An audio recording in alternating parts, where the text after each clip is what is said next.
I read the message in silence. The chatter around me faded. Forks scraped plates, glasses clinked. Someone laughed too loud. I smiled. 2 days later, their lawyer called. His voice was tight. "We need to fix this. Urgently. Call immediately." It's strange. The moment someone burns the last bridge, you stop fearing the fire. For years, my mother was the one person I thought I could never lose. She had that smile, the one that promised safety. She used to braid my hair before school, leave notes in my lunch. She told me, "Family is blood. Blood doesn't turn on you." I believed her, until she proved herself a liar. It started small, locked bedroom door when I came home early, whispers that stopped when I entered the room. My stepfather's hand withdrawing from her shoulder a second too late.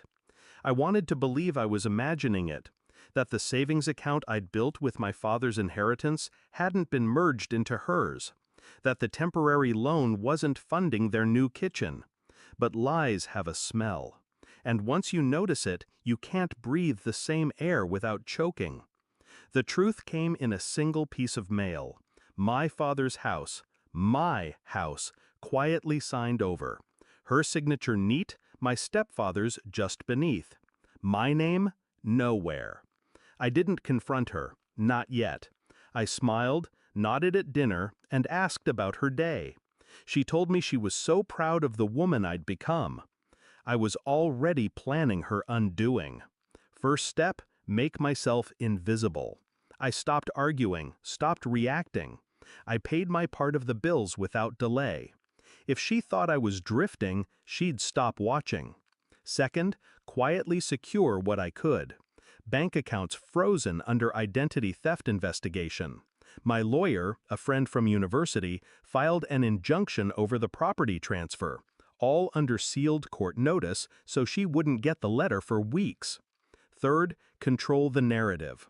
I told extended family I'd been thinking about moving abroad, just enough to plant a seed. My absence would seem voluntary. By the time she texted me, "Locks changed, you have no home," she thought she'd won. 2 days later, I walked into her lawyer's office. Not mine, hers. He looked like he hadn't slept, he asked. I said nothing. She can't legally evict you without proper notice, especially not from a property under litigation. This could get messy. I leaned back, watching him squirm. I'm fine with messy. The court date came fast. My mother arrived in pearls and that old fake warmth. My stepfather stood beside her, hands clasped like a churchgoer. The judge was brief. The transfer of ownership was invalid. The inheritance was to be restored. And, this was my favorite part, the legal fees would be paid from their joint account. I didn't look at her when the gavel fell. But my revenge wasn't in the courtroom. That was just paperwork. The real moment came weeks later, at another family gathering. She was hosting this time, all polished smiles, playing the gracious matriarch. Halfway through dessert, my aunt leaned in, loud enough for the table to hear, "So, you're moving back into your father's house?"